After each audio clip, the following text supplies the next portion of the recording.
5 दिन पर आए निरंजन यह माया को ठाठ। 5 तत्व, 25 प्रकृति, ये सब मन के कहने पर कार्य करते हैं।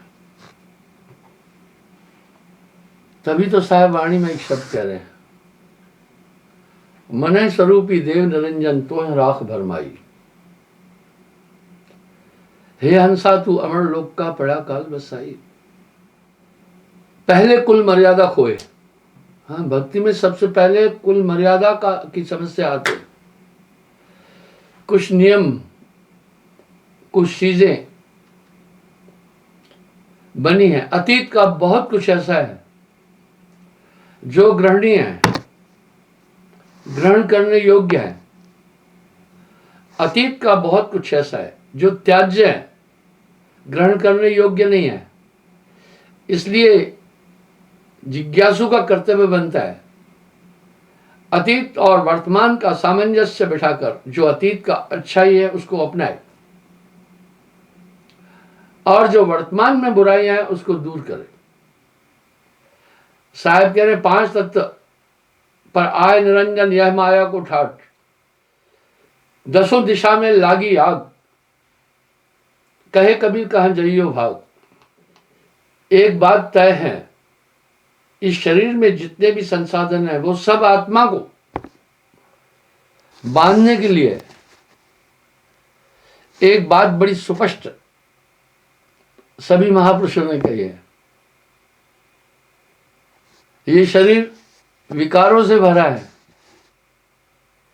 ये तन विष की बेलरी, गुरु अमृत की खान, शीश दिए जो गुर मिले तो भी सस्ता जान। इसका मतलब है हर तरह से इस आत्मा को घेरा हुआ है मन और माया ने। 5 तत्व 3 गुण खेला, ये सब आए निरंजन चेला। जो आपके अंदर विचार उठ रहे हैं, जो बुद्धि है, जो जितनी भी चीजें, सब तो निरंजन है। सुरती को उसने जकड़ा हुआ है।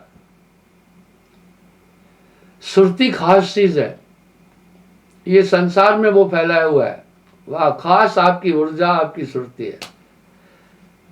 इसलिए साहब ने सुरति योग को स्थापित किया। 5 दिन पर आए निरंजन ये माया का ठाठ, तासे सब रचना कही भांत भांत की घाट।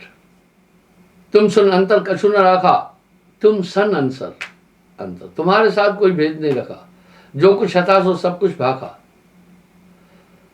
अब तुम भक्ति करो दृढ़ताई, छाड़ देव कुल लाज बढ़ाई। कुल का लाज सबिन को भारी, पहले कुल मर्यादा खोए, भय से रहत भक्त तब होए। आपको पता है, आप जाल समझ रहे हैं, धीमर भी जाल डालता है मछलियों को पकड़ने के लिए, और शिकारी भी जाल डालते हैं पक्षियों को पकड़ने के लिए। ये जीवात्मा मन और माया की जाल में, आपके अंदर उठने वाले सब विचार आत्मा के नहीं है। वाह, बहुबंधन से बांधिया एक बेचारा जीव, इसलिए इस आत्मा को बंधन में डालने के लिए बहुत यत्न किए हुए हैं। आत्मा ऊर्जा है। आप कल्पना करें, अगर चेतन चीज नहीं हो तो विश्व जीरो है फिर। इसलिए इस आत्मा से अनात्म काम कराए जा रहे हैं। संतो एक अचरज भय भारी, पहले कुल मर्यादा खोए, भय से रहत भक्त तब होए। मैं आपको एक उदाहरण देता हूं। उत्तर प्रदेश की बात है। एक माता बड़ी भक्त थी, मेरे पास आई, मुझे कहा गुरुजी मेरा बेटा बहुत अच्छा है, सज्जन है, आज्ञाकारी है, मुझे यहां तक मोटरसाइकिल पर छोड़ने भी आता है, इंतजार भी करता है, दीक्षा नहीं ले रहा है। मैंने कहा दीक्षा न लेने का कारण क्या है, कहीं मांस मदिरा का सेवन तो नहीं कर रहा है? बोला नहीं गुरुजी नहीं करता है। तो साहब की आइडियोलॉजी कभी सुना? बोला अच्छी तरह समझता है। मैंने बोला फिर नाम लेने में क्या समस्या है? बोला जब मैं उसको नामदान के लिए बोलती हूँ तो कहता है मामा ये गांव के लोग ऐसे पीछे लग जाते हैं, हूट करते रहते हैं, कि सब कुछ छोड़ा, ये है फलाना ठिकाना। देखा, एक माहौल बनाते हैं यमोटी में। यहां पर पलटू साहब का शब्द और साहब की वाणी कितनी सार्थक है। जगत भगत में बह रहे चारों युग प्रमाण। निस्संदेह जब आप यथार्थ भक्ति की तरफ बढ़ेंगे तो आपको कुछ दिक्कत आएगी, क्योंकि एक तबके ने तामस भक्ति का एक अडंबर रचा है। वो चाहता है समाज इसमें भ्रमित रहे। मैं आपको एक उदाहरण देता हूं। पूर्णिमा को जब मैं यहां प्रवचन देता था, आर्मी में था तब भी, तो उस दिन लोग रास्ता बंद कर देते थे। गांव है, पिछड़ा हुआ गांव, और यार रास्ता वगैरह कुछ नहीं था। पानी लोग बहुत दूर से लाते थे। मैंने शिवदास भगत से पूछा, कंसंट्रेटली वो उस दिन जो छोटी पगडंडी होती थी उसको भी बंद करते थे। मैंने पूछा कि भाई क्या बात है, यहां पर लोग विरोध क्यों कर रहे हैं? शिवदास भगत ने एक बड़ी प्यारी बात बोली। बोला, गुरुजी यहां पर 9 सियाने चेले हैं जो भूत प्रेत का ढोल ढाल पीट करके आदमी को भ्रमित करके धन लेते हैं, और इस गांव में एक भी मंदिर नहीं है। सभी प्रेत आत्माओं की भक्ति करते हैं, सब भूले भटके हैं। जैसे आपके यहां से लोगों ने नाम लिया तो ये भूत प्रेत बाधा हट जाती है नाम की ताकत से। इसलिए 9-10 यहाँ चेले सियाने ओझा तांत्रिक है, वो सब घोर विरोध करते हैं। वो चाहते हैं यहां पर ये जगत भगत में बैर है, ऐसा ही थोड़ी कहा साहब ने, बहुत तगड़ा बैर है। अनायास, अन्ना से बेमतलब, चारों युग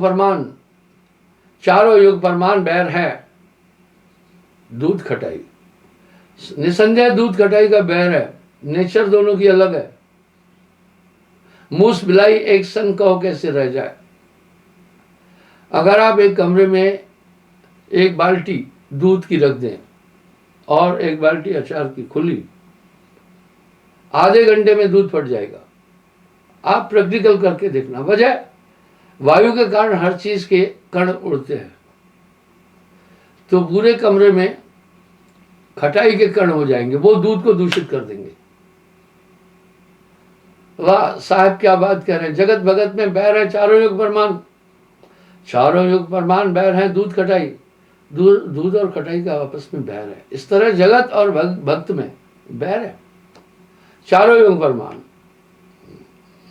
जो राक्षसी वृत्ति के लोग हैं वो बहुत ज्यादा विरोध करेंगे। हस्ती के हर बैर है। वाह, हस्ती के हर बैर है। जल और पानी, अग्नि और पानी। हाथी और शेर में बैर है। शेर एक मांसाहारी प्राणी है, उसका पेट बहुत बड़ा है, वो मांस ही खाता है, इसलिए सभी जीवों पर घात करता है। हाथी के बच्चों पर हमला कर देता है, इसलिए हाथियों का जो झुंड जाता है उसमें वो अपने बच्चों को बीच में रखते हैं। नेवर भुवंग बैर है, बैर हैं अग्नि और पानी। नाग हस्ती देखकर भूकते हैं ये स्वान। जगत भगत में बैर है चारों युग प्रमाण। वाह, चारों युग प्रमाण है। आपको लोग पक्का, जैसे आप ये थोथी मर्यादाओं को त्याग कर एक भक्ति की तरफ बढ़ेंगे तो बहुत बड़ा विरोध होगा, और विरोध करने वाले लोग कहे सुने ही होगा। मैंने आपको बताया था एक सोडर नाम का गधे का उदाहरण दिया था, वो मर गया था। नहीं, एक बार धोबी के पास राजा ने अपनी दासी को भेजा वस्त्र लेने के लिए।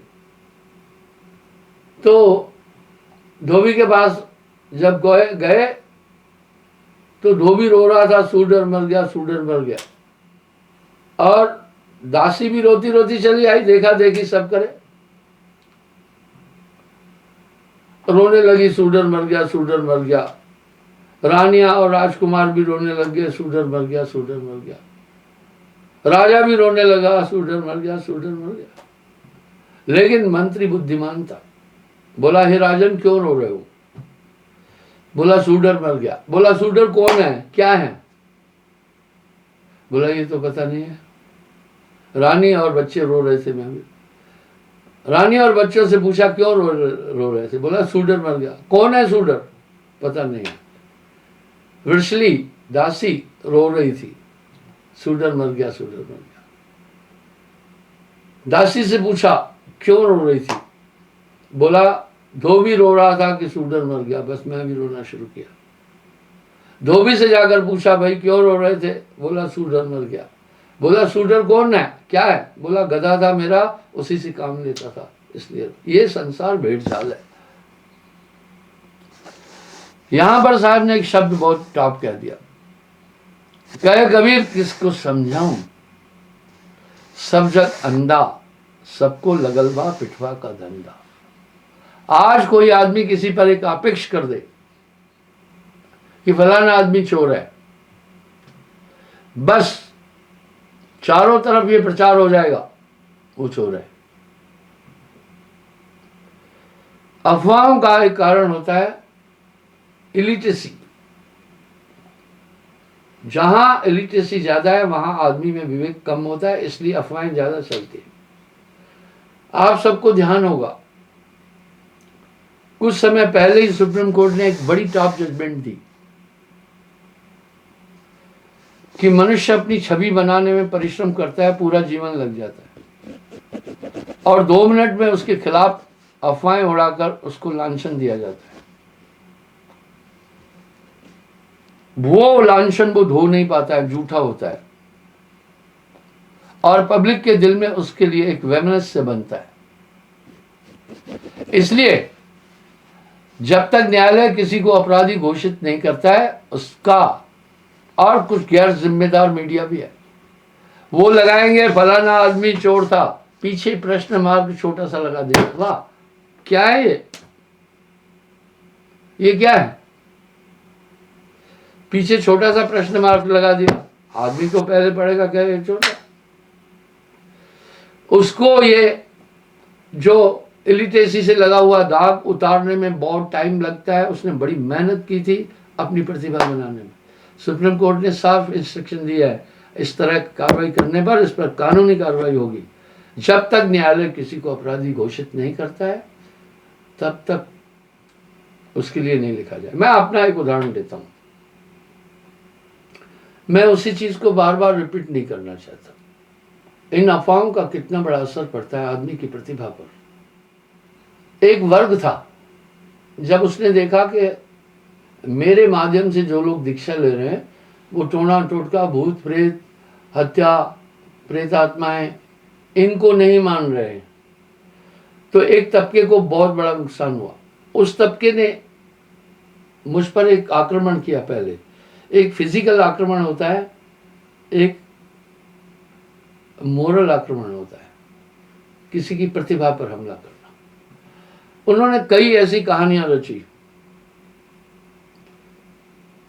बड़ी अद्भुत अद्भुत कहानियां रची कि मुंह में पानी लेकर यूं कुल्ला करता है, फिर जो भोजन बनता है उस पर यूं फेंकता है, पूरा दूषित करता है। ऐसा कभी हुआ ही नहीं ऐसा तो बेवकूफ भी नहीं करेगा। फिर कहा ये धर्मांतरण करा रहा है। मैंने कभी धर्मांतरण नहीं किया। फिर क्या किया? बोला ये ISI का एजेंट है। अजी ये धीरे धीरे हर जगह पहुंच गया। अब लोग मेरी संगत को, ये एक हमला है, परेशान करने लगे कि इनका गुरुजी तो ISI का एजेंट है, आतंकवादी है, फलाना है, ठिकाना है।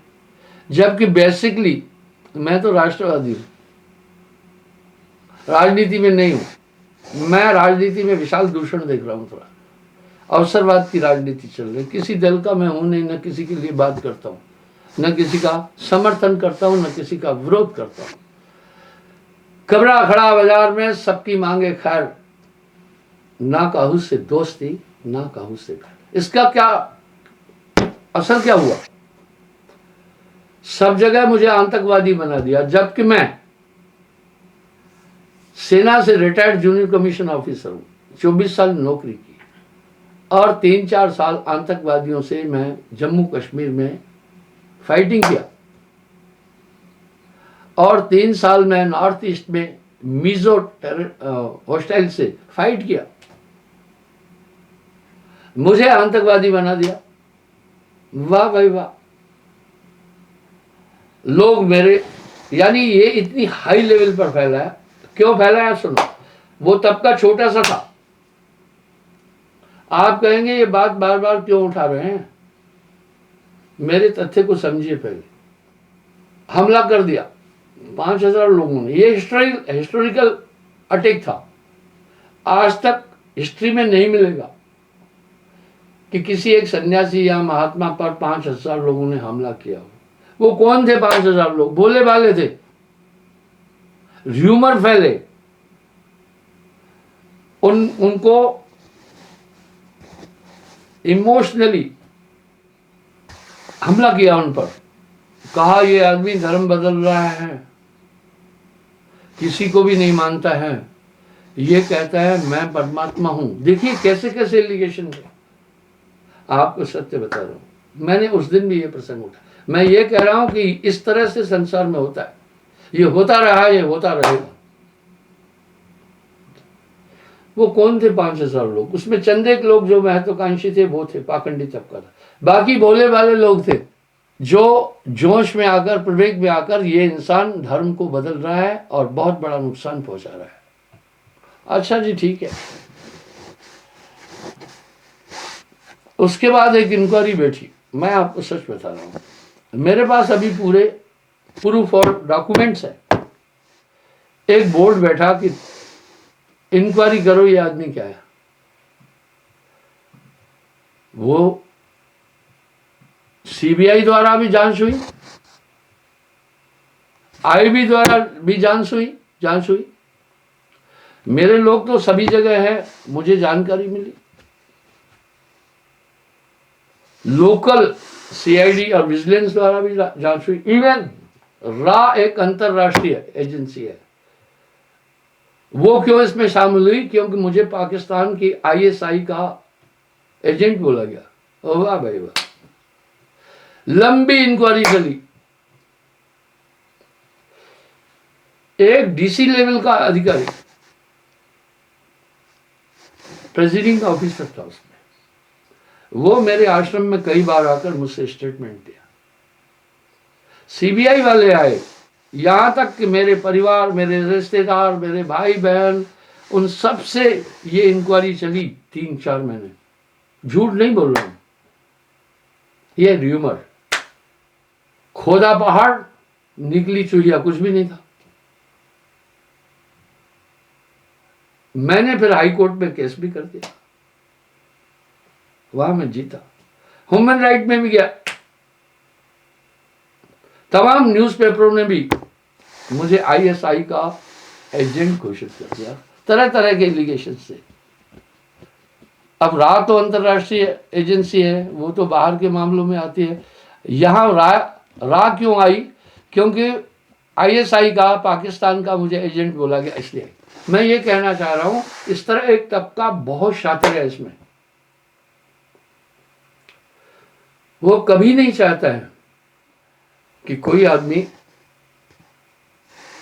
ज्ञान और सत्य की तरफ चले। वो इंसान को अंधकार में रखना चाहते हैं ताकि ये भूत प्रेत मानता रहे, टोना टोटका मानता रहे। आप कश्मीर से कन्याकुमारी, कच्छ से कोहिमा तक यात्रा करना, आज भक्ति केवल तामस भक्ति है। इसलिए समाज में छल बढ़ गया, कपट बढ़ गया, झूठ बढ़ गई, हिंसा बढ़ गई, बलात्कार बढ़ गए। मैं किसी को भड़काने की बात नहीं कर रहा हूं।